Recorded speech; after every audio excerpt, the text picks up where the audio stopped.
Hey everybody, welcome aboard for Get Me The Brandy, the special trade deadline edition as the dust is settled across the National Hockey League, and we're here to break it all down from a Penguins perspective, but also around the rest of the league and the Metro. So thanks for hanging out with us on SportsNet Pittsburgh, on YouTube, of course, here with Get Me The Brandy. Alongside the old 2-9er Phil Bourque and Jay Caufield, I am Josh Getzoff. Guys, I don't know if we expected as quiet of a day. Maybe we did, but just one trade for the Penguins. So let's just jump right into it. Bourque, Elmer Soderblom is joining Pittsburgh from Detroit, a third-round pick in 2026 that was originally for the San Jose Sharks. The Penguins acquired last year in a deal, flipped to the Wings in this trade.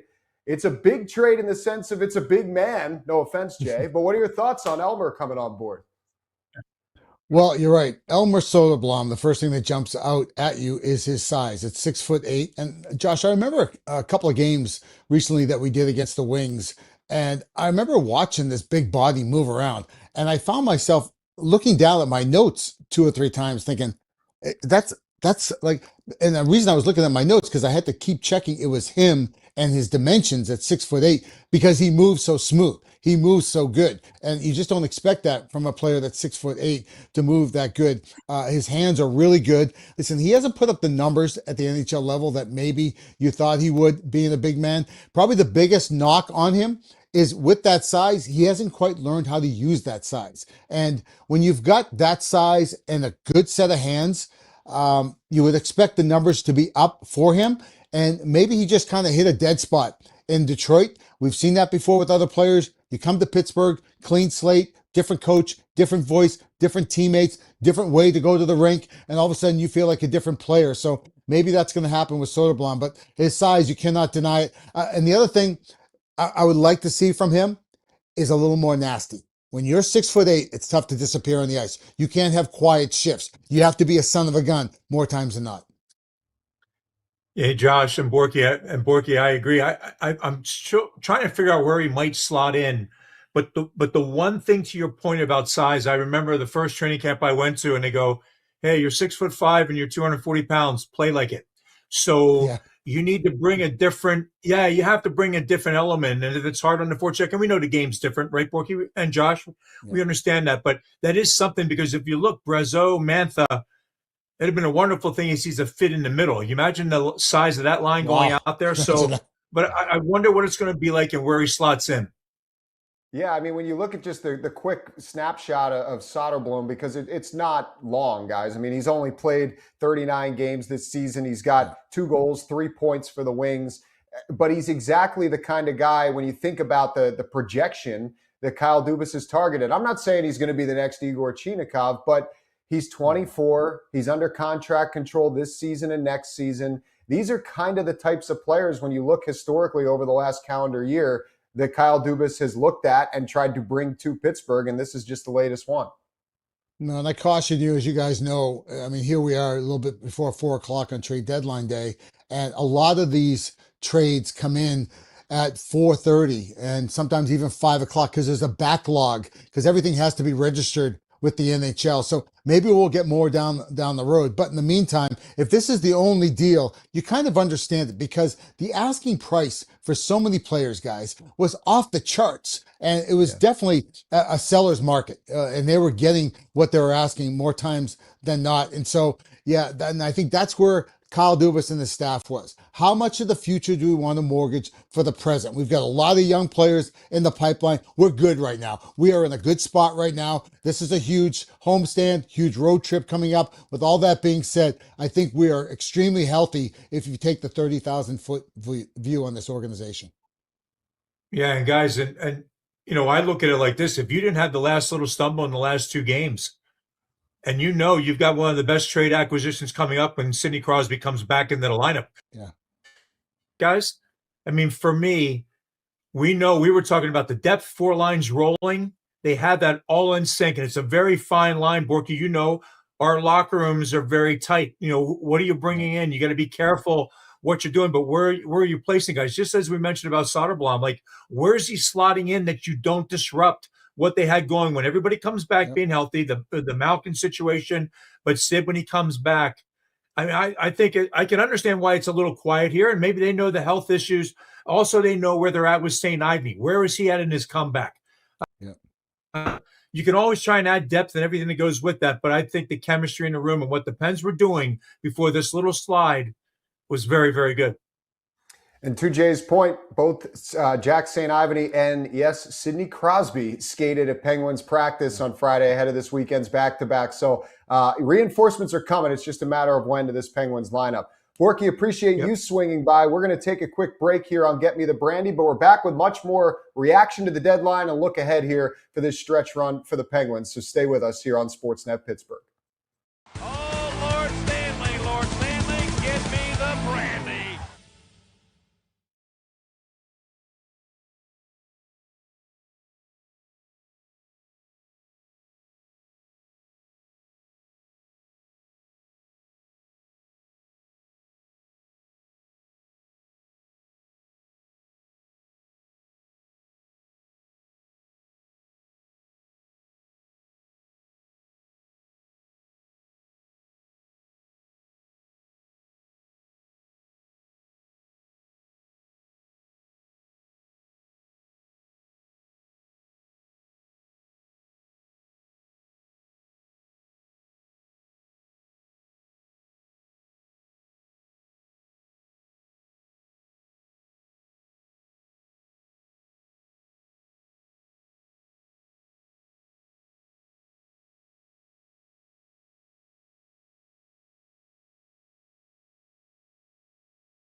Oh, Lord Stanley, get me the brandy.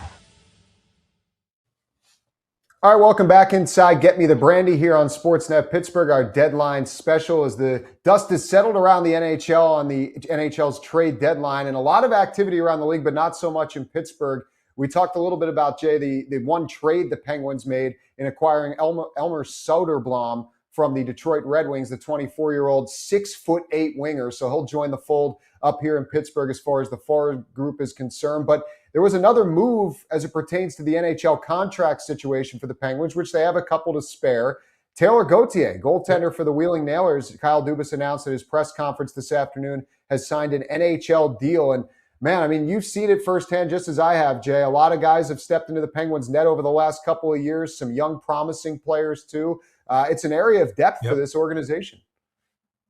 No, Josh, it really is. And as a player for Gauthier, what a great – from Wheeling, you sign an NHL deal. To me, nothing better as a player when you're battling through from the minors and what that all means. Yep, they just added to the depth again. And it's almost like they're churning out, to your point, Josh, they're churning out product from the, between the pipes, and it's a great thing to see. Yeah, I mean, you think about, obviously, we have Artie Shilovs, who seems very much a part of the future in the present. Stuart Skinner's here in the mix as well, but then you got Murashov, you got Blomqvist, and now Gauthier, all as far as vying for opportunities in the NHL in the Penguins system. Well, that was just part of what Kyle Dubas shared this afternoon. Let's hear his full press conference as the trade deadline came to a close, and not quite a busy day, but a lot to say for the Penguins general manager and president of hockey ops.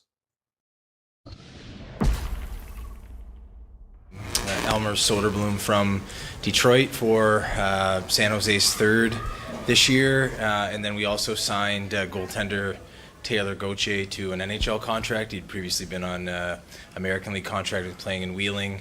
that we feel will give us the 5 goaltenders. You just want to always be sure on that. And Taylor's had a great year in Wheeling, just continues to highlight the importance of that affiliation and the way that it's worked out for us. So it's good on him. Has been in the organization a while, continues to stay with it and having a great season there. And so get him signed and continue to loan down there. But that'll give us 5. We've been down at 4 since Philip Larson returned to Sweden. So we don't want to go in the playoffs and down this stretch here towards the playoffs with just 4, just in case. You never know. So that's that. I mean, otherwise, I think the trade deadline, people always want mass action, but throughout the year we've made, I think we've added throughout the course of the season Chinikov, now Soderblom, Ilya Soloviev, Sam Girard, and Stuart Skinner to the mix. And obviously the mix has worked quite well. They've got good chemistry. Dan has done a great job coaching them. His staff have done a great job, and we just have to deal with some absences here for various different reasons and continue to stay with it, find a way, continue to write our own story regardless of what anyone expects of us. So excited about that, excited to get back at it tomorrow. Obviously disappointing night last night, but right back at it and ready to roll, and that's what the team's done all year, and that's what the Pittsburgh Penguins have been about all year. So having said that, I'll turn it over for any questions anyone may have. Okay. We'll start with Josh. Just make eye contact with me before you go.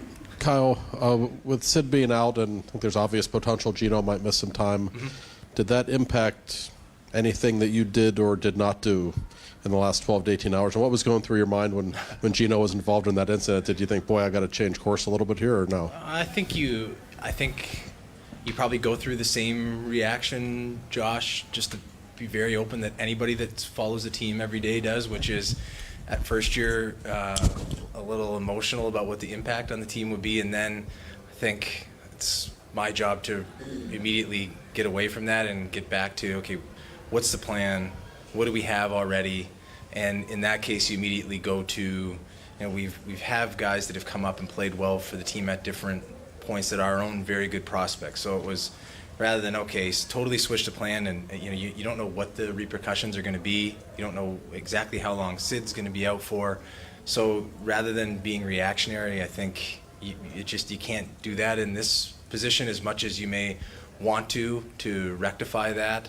And I think what it does do is it gives, we'll call Ville Koivunen up here shortly, and it'll give him a great opportunity to play up in the lineup and to get power play minutes. And Dan and the coaching staff have a plan for him. And he's obviously coming off of just being named the Player of the Month in the American League, and it'll be a great chance for him to show where he's at. He obviously had a great finish of the year last year after a great season in the American League. It had his ups and downs early in the year with us, and then has found his way back again now with Wilkes, and got big expectations of Ville and a lot of belief in him. So this will be his chance. Everyone always wants an opportunity. This is it for him, and he can run right through it and carry on as long as he wants. So that's in the end how we dealt with it. Yeah. Seth. Kyle, with Evgeny Malkin, there's been a lot of discussion the past week or so with his contractual status. Can I ask what level of comfort or even apprehension do you have in terms of a potential contract extension with a player who, while still very productive, will be 40 this season, or this coming off season, has been dealing with an injury, as well as how that may work with the overall course you've charted for the organization in the last few years? Yeah, I think that number one, I think that the players here, it's not as though you're talking about any normal player situation in team. It's one of the most I think it is in fact the most unique situation in sports. Jen can correct me just in terms of the number of seasons that Gino, Sid, and Chris have played together, and how much success they've had here in Pittsburgh. So you want to be very cut and dry about it, and I think that's my job to an extent. You also, I think, have to treat them with a different level of respect and the way that you communicate with them, just because I think the team probably owes that to them and what they've contributed to the Penguins and to the community. In the end, we have to do what's best for the Pittsburgh Penguins, and with players that get to that point in age, it's not as, for the reasons that you've alluded to, it's not always as simple, and at certain times you may feel one way as a player, and then as you go through the year you may feel differently. And So we've communicated with JP, we've communicated with Gino. Gino's obviously communicated with the public, which is his right, and he's earned that. But I don't think it serves, as much as I think everyone in the room and perhaps the public would like me to comment on it further, I don't think it's in the best interest of the Penguins for me to do so. It's all been communicated to Gino and JP, and we'll just continue to stay in those conversations with them and continue to do what's best for the team. You had a ton of cap space. How much did you explore taking on a cap dump or being the broker in a 3-team trade to take on maybe picks or prospects? Did you come close to doing anything like that? There wasn't a whole lot of that. I think that this year, Taylor, was different. There were a few times it came up during the day where teams called and said, would you be interested in this? I think because of the I know there was a lot of talk this week about the double retention having an impact. I didn't necessarily feel that. There was just, I think because the cap starting to creep up and go up, there just wasn't the same degree of need and opportunity. So honestly, I think we had one team call today that asked if we would be interested, and that was that. I mean, then there's cap space and there's budget space, and they're two different things as well. But we've and that's where we have to choose where to spend. We like to spend it here on players. Kyle, you touched on this in your opening remarks, just the deadline day, not having to go all in on the deadline day. Just how much pride do you take in the team, in the coaching staff, and yourself that you kind of are in a spot where you didn't need to be in that position in order to be in a spot where you can make a push toward the playoffs here? I don't. For myself, it's none. I think all the credit has to go to the coaching staff, Dan and his group, and the players. And I think for me, the greatest thing about the team the whole year has been the way that we've weathered times that haven't been great, the way that the team responds when things don't go well. The latest example being, Saturday in New York, don't have a very good final 40 minutes after a great first, and then the team responds the next day against Vegas, it's a back-to-back for us. They're sitting here waiting for us. And the team always finds a way to respond, even with guys out of the lineup. I think the thing that I admire most about the players and the coaching staff here is that, if you look around the league, when different players are out of the lineup or different things happen in your schedule, or the schedule gets tough, it tends to get mentioned all the time when results aren't great.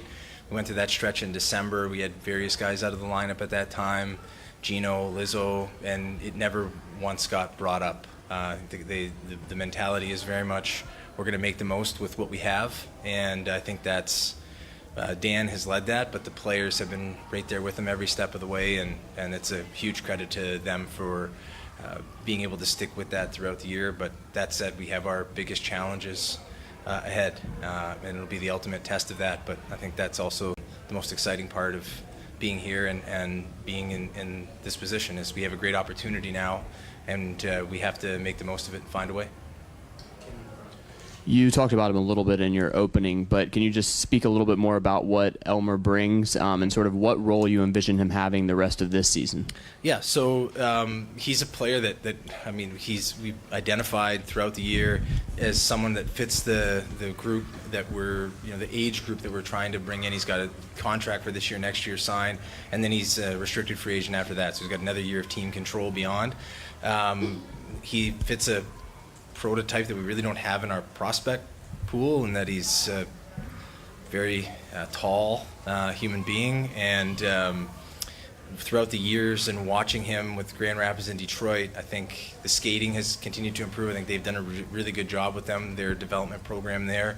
They just are flush with their own younger guys and high-end picks that they've also done a great job developing, and that's why they've got to the spot they're at this season, the management group there and their team. So he was someone that you kind of looked at might come available, and I think the things that have stood out to him throughout this year have been just the ability to forecheck, get it on the forecheck, disrupt pucks, win pucks back. And I think for us, that's one thing that we'd identified as we've obviously got the line of Dewar, Lizotte, and Achari that do a really good job of that, but being able to add a little bit more of that throughout the lineup would be good. And then I think the key part for us is just the tournament control, the ability to work with them, develop them, and try to have the same effect that the coaching staff and development staff have had on some of the other players that we brought in this year, and just try to, that's obviously been our thing, and rather than get outside of it, just continue to turn the wheel on that as much as we can and get the most out of these types of guys.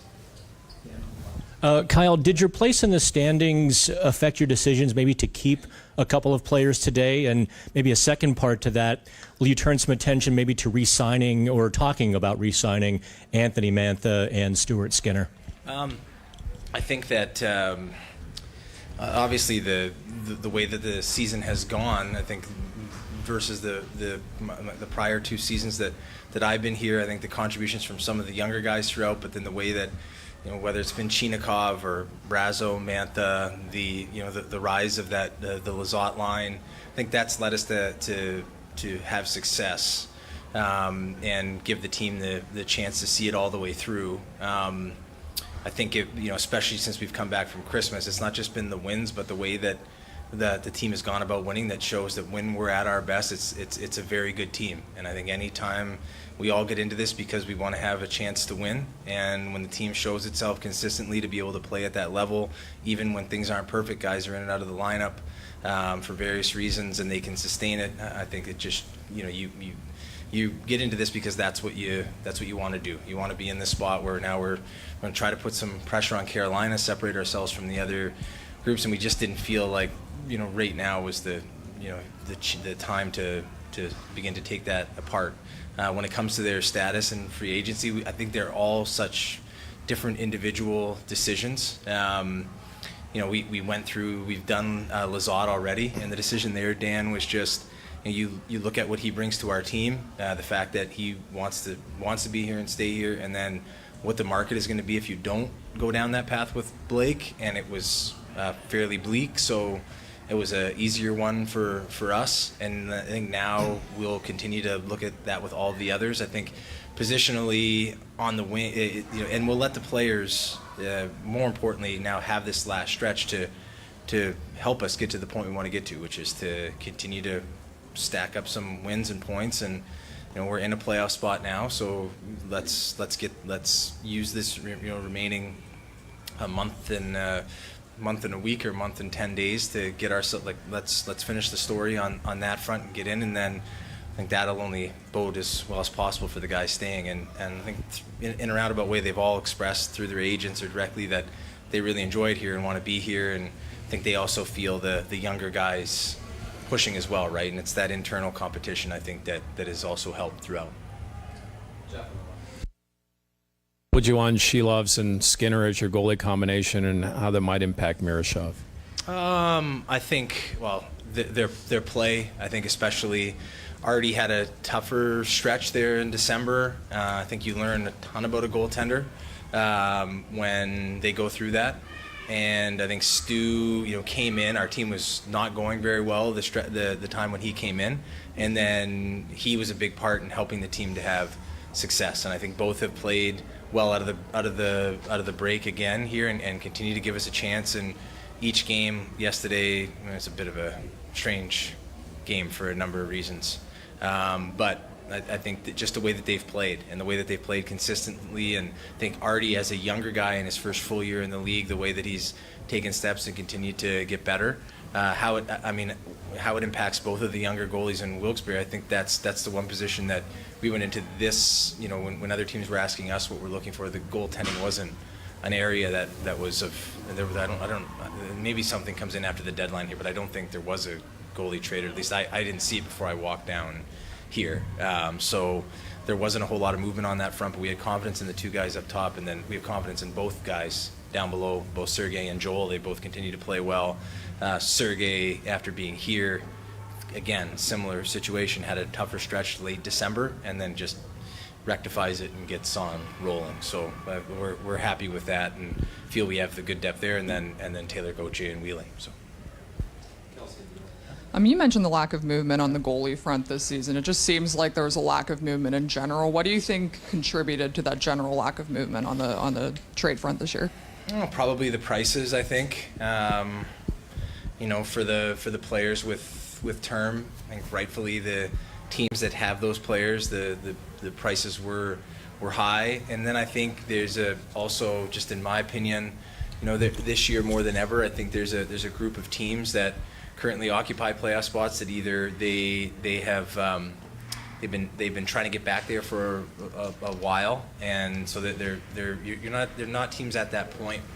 They're more teams at the end of their rebuilds that are now contending for playoffs, and so it feels like the window is opening for them. So I don't think there's the incentive to go all in per se or make a massive move.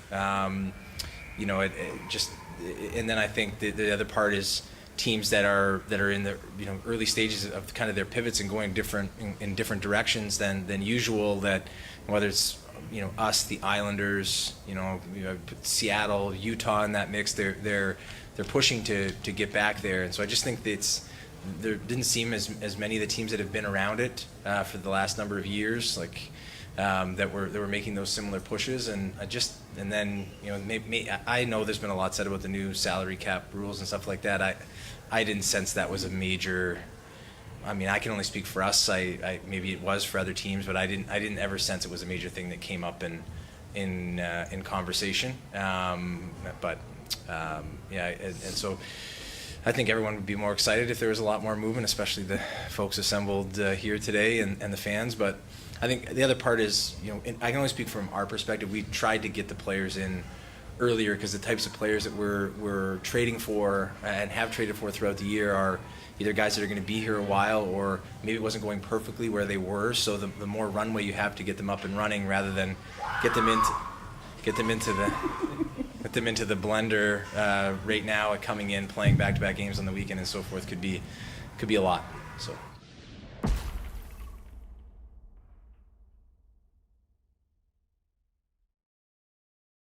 All right, that's Penguins president of hockey ops and general manager Kyle Dubas reflecting in depth on a not so busy day for the team, but kind of how things have shaped up to this point. Jay, I'm curious, I mean, is there anything, I guess we can kind of start it open-endedly, is there anything that really jumped out to you about that? Any direction that you'd like to go? Because he covered a lot of ground there.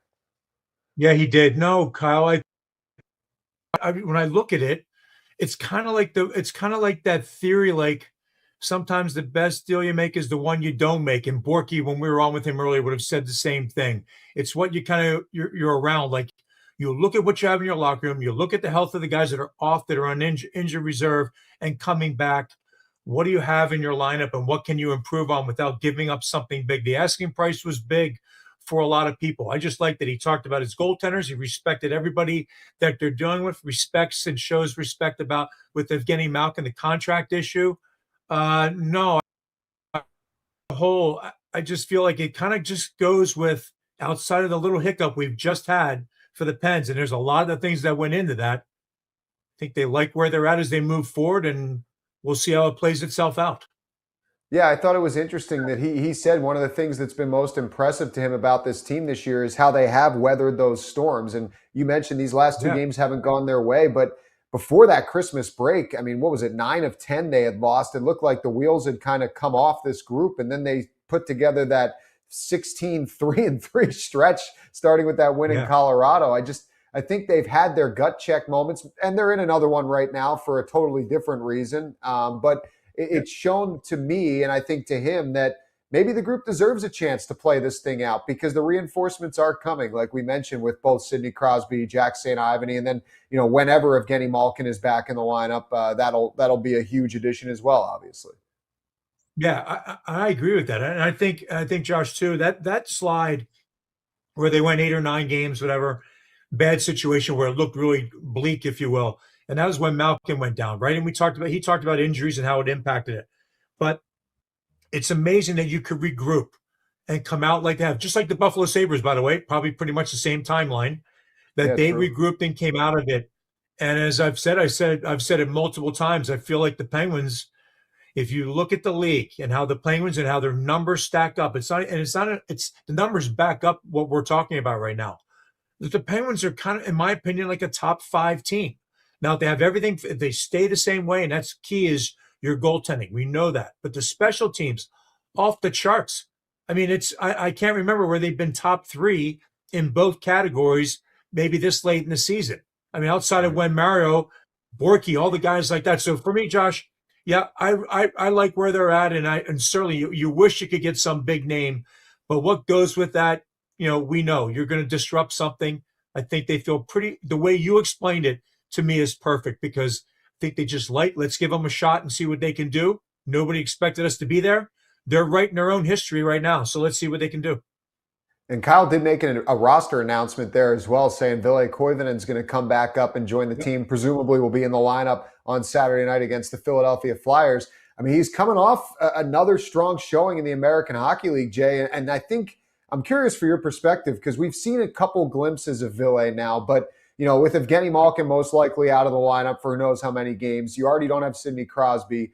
Things are shuffling as far as the top six is concerned, pretty much on a shift-to-shift basis, it seems like right now. But he's going to get a real opportunity, maybe the biggest he's had in his NHL career here starting tomorrow night.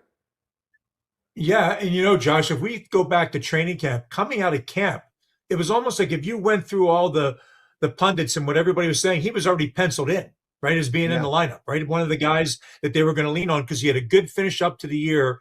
And it's amazing how it can go. If you lose your feel, lose your confidence, I don't want to say feel, but your confidence in your game, press a puck to net, you may be overpassed, anything. Could be anything. The numbers then reflect, like if there's no production, you get squeezed out. It's too easy to happen. It happens to so many players. He's obviously a talent that they really like. He produces in the American League, but the step from the American League to the NHL, everything just goes up and ramps up. I think he's going to take full advantage of this opportunity here, because they don't keep coming around, right, Josh? They don't keep rising. And it's for whatever role. For me to talk about a goal scorer, point producer, we watched, and Bourque with us on earlier, we played with the best, and they just continue to make things happen. But whatever your role is, good, bad, and different, you got to show up each and every day. He's got to be a producer, and he's going to get his look, and you hope it goes his way, because it will certainly give them another tool in the tool chest. It gives them another player that they can rely on. And I think, and I hope he makes the most of this opportunity coming around this time. Yeah, I mean, well, one thing Kyle has definitely utilized, and I think maybe to his strength, it hasn't been lost on you and I know many Penguins fans as well, that Wilkes-Barre Scranton's having an excellent year despite the Penguins poaching a lot of their guys. And they seem to be bringing guys up when they're in the midst of some of their best hockey down there. And Koivunen's going to come up here fresh off being named AHL Player of the Month in the month of February. So you could argue he hasn't been better in his professional career than the player that we're going to see starting tomorrow night. So curious to see how that works out for him.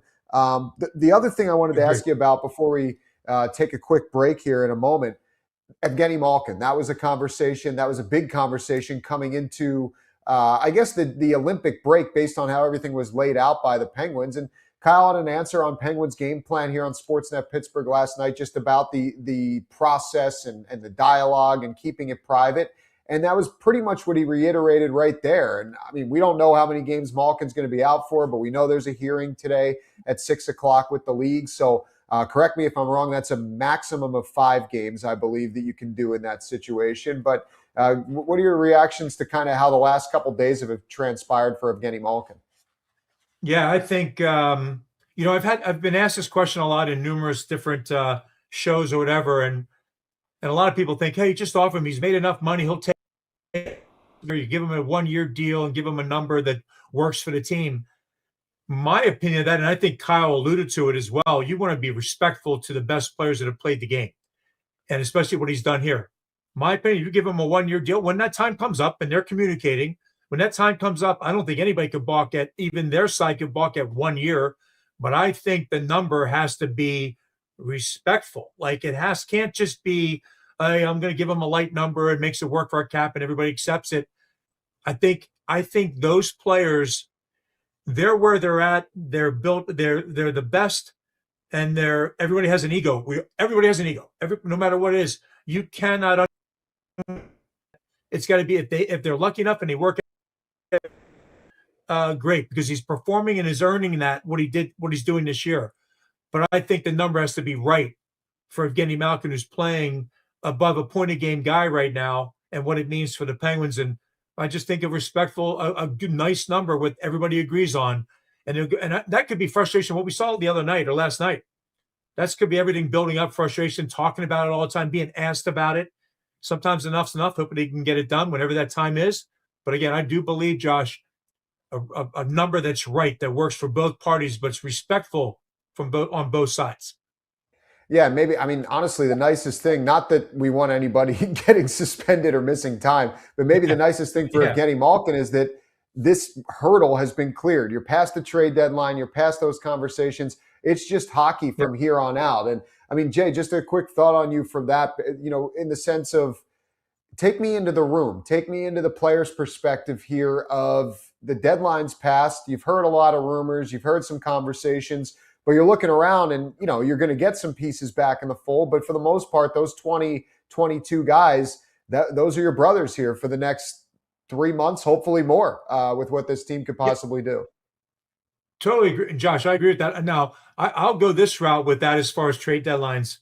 And we've been through them. We've been through a number of them. I've been one where the deals went down after 3 o'clock. And Bourque alluded to it earlier.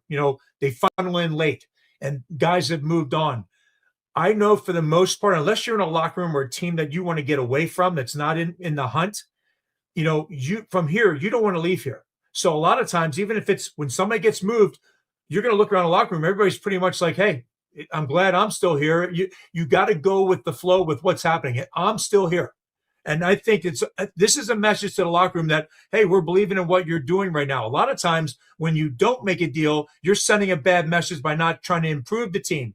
I think this time it's different for me. It's different. The locker room, they look and go, yeah, they have trust in us. They have faith in us. And why should you? We're top, as we mentioned, top 3 in special teams on both sides of it. Your goaltending's been great.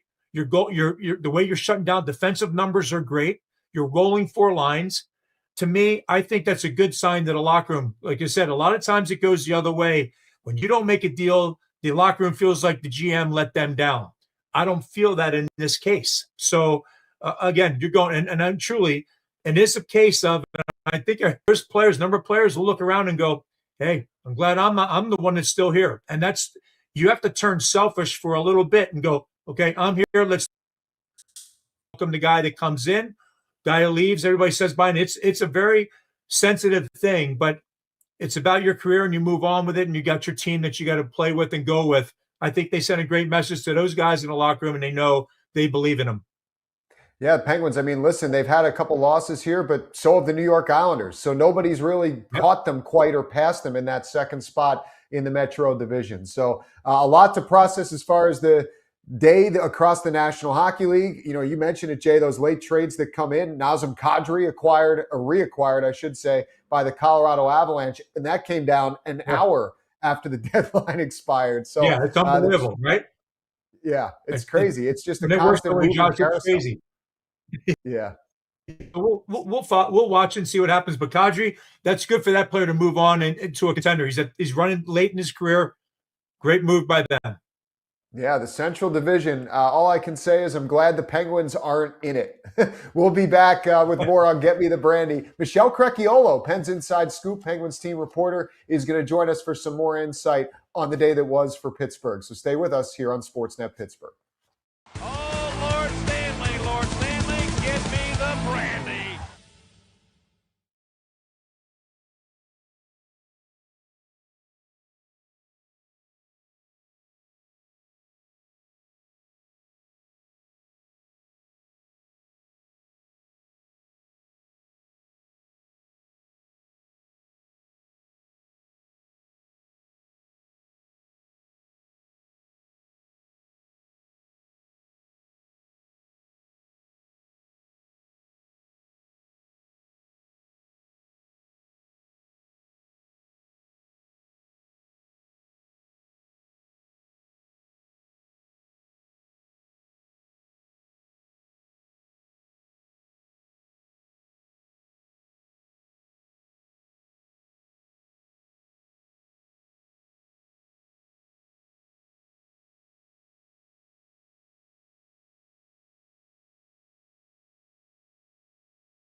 Welcome back inside Get Me The Brandy here on SportsNet Pittsburgh, our special live deadline special as the trade deadline is in the rearview mirror across the National Hockey League. But our conversation continues to roll on here as we bring in Penguins team reporter, Pens Inside Scoop. That may be how you know her on social media, but to us, she is Michelle Crecchiolo. So, Michelle, thanks so much for taking the time. I'm sure it's been a busy day there at the UPMC Lemieux Sports Complex. Well, first of all, thanks for having me. And you know what? It's funny. I feel like this might have been the calmest trade deadline in a long time. I mean, I've been with the Penguins for 16 seasons now, and we always say there's never a dull moment when it comes to covering this team, especially this season. It feels like there's just been a lot going on, but I think because Kyle made a number of moves throughout the season to put them in the spot they are today, it made today much more calm. So it definitely feels weird. I feel like I should maybe be more frantic right now, but I'll take it. Well, let's get your reaction to the trade. Jay and Bourque talked about it a little bit earlier, but Detroit Red Wing forward Elmer Soderblom is coming on, or Soderblom. I'll get it right when I actually have to call his name on the air. But I'm practicing in the meantime. Take us through what you've learned about this guy and what Kyle Dubas, I know you were just in his press conference there. We just heard from him on the show, but what you processed from everything you've taken in here for the last little bit. Yeah, well, the first thing that came to mind for me with Elmer is, his brother Arvid playing for the Chicago Blackhawks. He's a goaltender. Just knowing that he's been able to, grew up shooting on him and, for hours in their backyard in Sweden and hone that ability and that scoring ability, is something that I think has probably served him really well. And Arvid too, to have that sort of competition with each other. Now they're both professional athletes, professional hockey players. So first thing that popped into mind. And then, I've sat in every single one of Kyle Dubas's media conferences, and obviously listened to you, Josh, chatting with him on the GM show, which you do an incredible job with. And I feel like he has, from day one, said that the Penguins have a plan. They are sticking with that plan. And I know maybe at first people questioned it. The fans were kind of like, what's the deal here? Like, what direction is this team going? But he was so steadfast with it.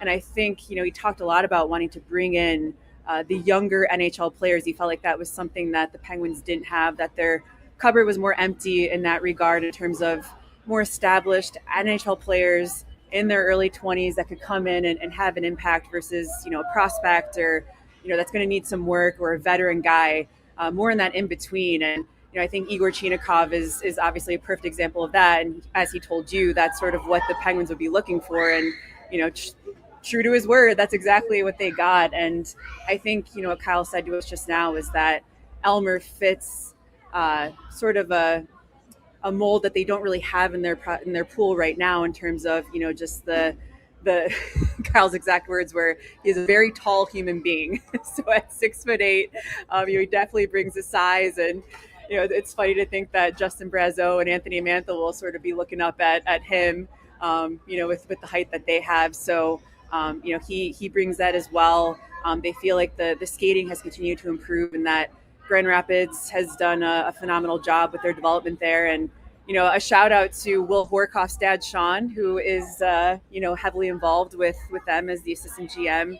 And I know Jason Spezza is good friends with Sean. They played together. So, you think of all these connections throughout the hockey world and how people talk. And the Penguins have been really impressed with, what Detroit has been able to do with Elmer. And, he's someone that he can get in on the forecheck, disrupt pucks, win pucks back. And that's one thing they've identified as a key. They want players who are able to do that, and feel like Elmer checks that box for them. So he checks a lot of boxes, and I think it's going to be exciting to see him come in and what he can bring to this group coming over from the Red Wings. Yeah, it's interesting. And Jay, Michelle, I'll ask you both here. I mean, when you think about the team now, we both, you look back to training camp. The first thing that jumped out to me, at least, when I went to the first day of training camp this year for the Penguins was you saw Mantha out there, and you saw Brazeau, and you saw these big bodies. I mean, Kevin Hayes was already in the mix, Evgeny Malkin.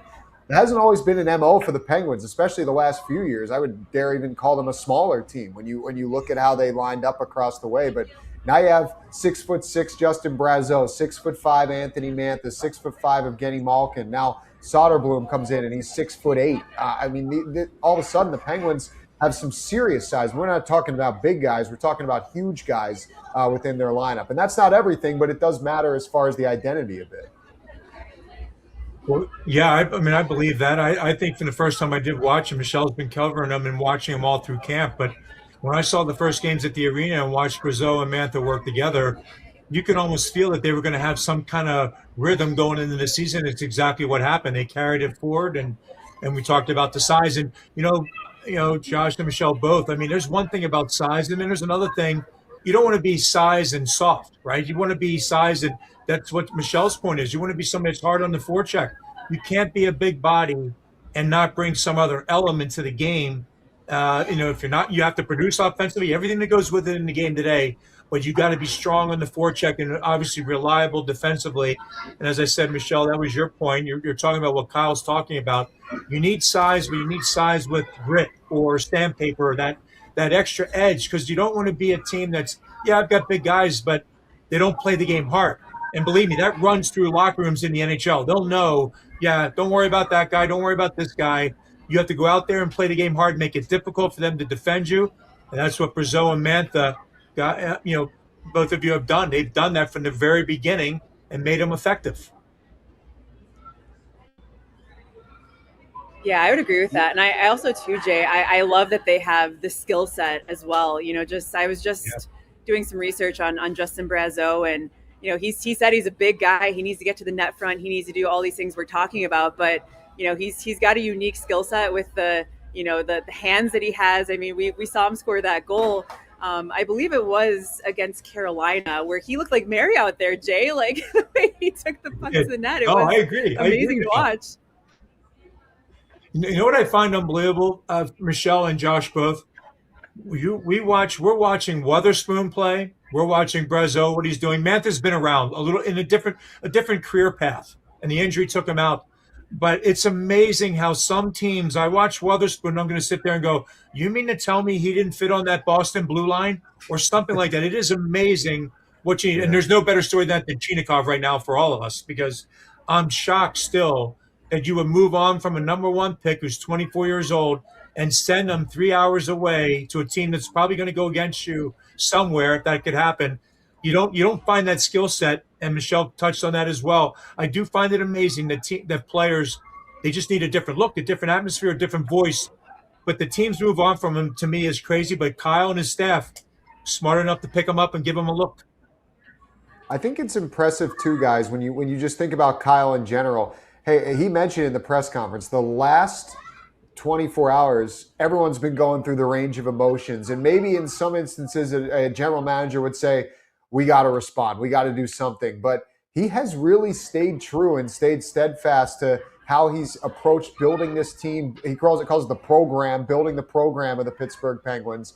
And today, a couple people, I'm sure you guys had the same conversations, that asked what's going to happen. Are there going to be big splashes? And I think deep down, those of us that are around this team and see how he operates, you kind of felt like a day like today might be the realistic possibility. I mean, there's always a chance, right, that a trade could happen. He's made, I think, now 42 of them since he's taken over as Penguins general manager. But it was a quiet day and maybe not that shocking, Michelle. It really wasn't. And I think, having gotten a glimpse into how he operates and the staff he's built here since taking over, it's been unbelievable, the work they put in behind the scenes, starting with, there's so many people, and I obviously can't name all of them, but Wes Clark comes to mind as the VP of player personnel and the one sort of helping to oversee all of that. You look at the acquisition of Ben Kindle, and Wes was his biggest champion from day one, and I think that was something where a lot of people weren't sure about that, but he was, and look how that's turned out. And Andy Socher, who was the Penguins video coach during the Stanley Cup runs, has moved into a pro role, and Kyle gives him credit all the time for the work they've done to find a Parker Wotherspoon, to find a Justin Brazeau, these moves that start back in the summer that go under the radar and aren't the most exciting moves necessarily, but have played such a huge role in this team getting to where they're at. And these guys are putting in so much work to find these fits, to make this dynamic and chemistry the way it is. Like, this is one of the most fun years I've had covering this team. And there's been a lot of fantastic locker rooms that I've been lucky enough to go in and cover. And this one is right up there in terms of how these guys get along, how they complement each other on and off the ice, the coaching staff, just everything from top to bottom has been clicking so well. And that's definitely a testament to Kyle and the work that they are putting in constantly. It's nonstop. I'm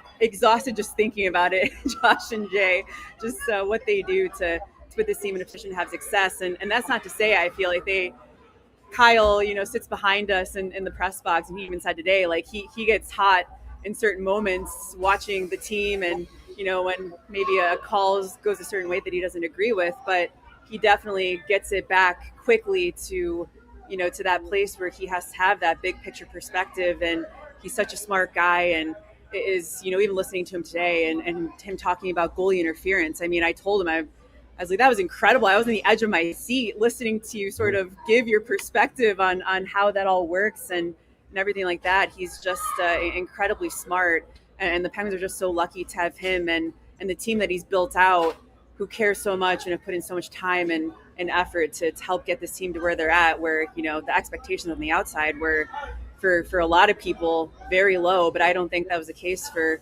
anyone in this room, really. It was more, I think Kyle thought, like, we've put a lot of pieces in place, let's see where it goes. And here the Penguins are having a quiet day because they've done such a good job along the way to get themselves in this position.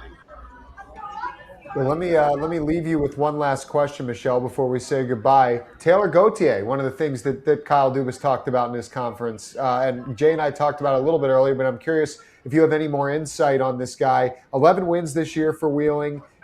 I don't want to say he fills the Philip Larson goaltender slot with the Penguins that was vacated when Larson left, but now they have 5 goalies under NHL deals. What more can you let us in about Taylor Gauthier getting an NHL deal today? I think what stands out to me and comes to mind first and foremost is that Kyle has always made a point to mention Taylor when he talks about his goaltending. I think it's so easy. I know I'm guilty of this, where I start thinking about just the guys who are on the NHL roster, whether it's, Tristan Jarry at the start of the year, Artur Shilovs, Sergei Murashov.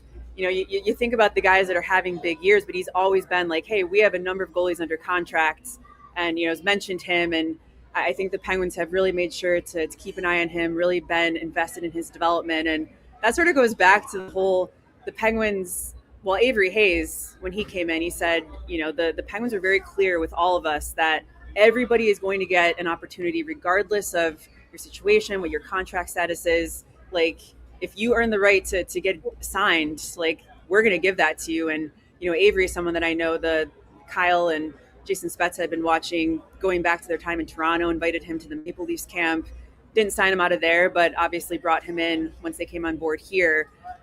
Taylor's been around for a while, but I think, he's in a similar position where he's done everything that's asked of him. He's performed really well down in Wheeling, goes to the rink every day with a smile on his face, like truly loves being there and being part of this organization, and has put in the work and worked with the development staff, and that's earned him the right to have a deal. So I think that's one of those things you hear Kyle talk about it now, and you're like, this is an awesome story, and who knows what happens down the line. Maybe we're writing about his NHL debut and kind of the path he's taken to get to this point. So it's a great story, and I know there's plenty more to be written there with Taylor Gauthier.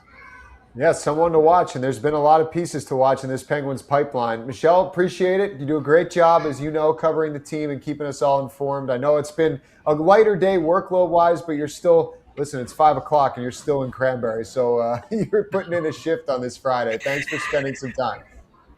Yeah, thanks so much for having me, Josh. I really appreciate you having me on, and I'll give a shameless plug. I'm about to go write my feature on the trade deadline day that was for the Penguins, so you can check it out on the Penguins website and app whenever it's posted. Perfect. Thanks, Michelle. Hi, Michelle. Thanks, guys. All right, that is Michelle Crecchiolo, Penn's Inside Scoop Penguins team reporter. When we come back, we'll wind down with some more trade deadline talk. Take a look around the league and some of the teams in the Metro right around the Penguins. they were busy today. There were some bodies moving despite it being fairly quiet in Pittsburgh. So come back with us and we'll take a closer look here on Get Me The Brandy. Oh, Lord Stanley, get me the brandy.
Oh, Lord Stanley, get me the brandy. Welcome back into Get Me The Brandy, the special trade deadline edition here on SportsNet Pittsburgh. Alongside Jay Caufield, I'm Josh Getzoff. And Jay, the Penguins we mentioned, quieter day, not so much so around the league. And why don't we start with one of the biggest rivals for the Penguins and a name that we've come to know, for almost 2 decades in our nation's capital in Washington, D.C., John Carlson going west to the Anaheim Ducks, a couple of picks involved, but your reaction to a guy that's just been a staple for the Caps on the blue line moving on. Yeah, for me, Josh, even though it was a quieter day all across the league, that one for me as well, because as I said, we're Pens fans, and the Pens Capitals games have always been at the highest level entertainment-wise. Carlson was a huge part of that. And 17 years they've been together out there. So for me, when you hear that kind of deal, anybody that's playing the game, you're always free game. Truthfully, and it seems like no matter what we're hearing, Josh, whether guys have no trade clauses or limited trade clauses, to me, it's unbelievable. It's a business. We all understand that. And it comes on. That's why you need to cherish the 20 years Letang, Malkin, and Crosby have done together, because that doesn't happen hardly ever in sports. And Carlson moving on, certainly going to make Anaheim better. They're missing a piece like that. They've got him out there, and then you go from there with Washington. I believe, Josh, only 3 or 4 points out of the second wild card spot. It's not like they're at the bottom of the barrel. So a big move there. And again, I'm not sure what the mentality is going to be of the Washington Capitals on the rest of the rest of the season. It'll be interesting to see how they rebound from a big move, and it affected a lot of guys individually. Yeah, the Penguins don't play them again until towards the very end of the season. Their second and third to last and second to last games of the year are a home-and-home set with the Washington Capitals, who, it's going to look and feel very different with who will be on the other side there. I just saw a picture earlier today of their 2018 Cup team, and the only 2 guys that remain on their roster from that team are Alex Ovechkin and Tom Wilson. Every other guy is gone now with John Carlson. It wasn't that long ago. Amazing. It's amazing. Yeah. It's not that long ago, and you're breaking it down again. We're not sure. I'm not sure what it's funny how it's going on. That's why I think Kyle Dubas has been just coming across outstanding, how communicating with players. I'm sure players, you're worried. It's a tough time. It's an interesting time. but it seems like Kyle Dubas has done a very good job calmly, letting the press know, the public know, but the players, I'm sure, communication there. I'm not sure that happened in Washington with this Karlsson deal. Some of the words from the players, and we also saw what happened with Colton Parayko. They move him. He didn't approve the deal. And he utilized his no trade clause. So it's never a good message like that for players. And when you see it in organizations, when it looks like you haven't communicated with players that have given your all to that team, that franchise, for so many years. And Parayko has done that in St. Louis. Karlsson certainly did it in Washington. But again, the average person, right, Josh, they're going, hey, you've been paid a lot of money. That's part of the deal. I get that. But still, there should be the professional courtesy, right? There's something there, and it looks like they have it here, but I don't know if it took place in two places. We weren't on the conversation, not in the locker room, but the way it comes across didn't seem like that communication was on the up and up. Yeah, Chris Kreider was another one. It would be hard to picture him in anything other than a Ranger jersey. Now he's been a Duck for an entire season. Karlsson, same thing. It would be hard to picture him in anything but a Capital jersey, but he will be Kreider's teammate over with the Anaheim Ducks. That's not the only move around the Penguins in the standings. There's been a couple big ones in the Metro today. Just quickly wanted to get your thoughts on some of them in particular. The team right there with the Penguins in the Metro, as far as trying to get that home ice in the first round, that second spot, maybe even catch Carolina, the New York Islanders. They go and get Braden Shen, the captain of the St. Louis Blues, in a trade earlier today. And this is not the first time they picked up a captain. Remember, a handful of years back, it was Bo Horvat coming to the island. And now it's Shen today. Just a guy towards the end of his career, sure, but we know the intangibles he brings. No, so true. I think that's a great pickup, a great deal for the Islanders. They've been building they've made a couple moves over the last little bit leading to the deadline. I think getting a player like Shen, you've only gotten better. Truthfully, he's a leader. He does everything on the ice. I think that's a great move, and something that the Islanders, even though we've watched Islanders and they're certainly performing, they get the young defenseman Schaefer on the blue line, but there's something like a player like Shen that comes in there who's won a cup, who's done so many things, respected by the league, respected by the players on his team. That, to me, and to your point, a lot of great moves. I think that one right there, outstanding job by the Islanders to bring him in. They got to fire for it now. You got guys that are there. They're re-signing Pajot, a number of things, but the Shen deal, very good. Penguins also, being chased not just by the Islanders, but by the Columbus Blue Jackets, who are now 14-2-1 since Rick Bowness took over. And they've acquired Connor Garland from the Vancouver Canucks, a guy that, he's on a longer-term deal and probably was a very desirable person for a lot of teams around the league because you had the cost certainty. And he can be a productive winger. He's shown that in his career.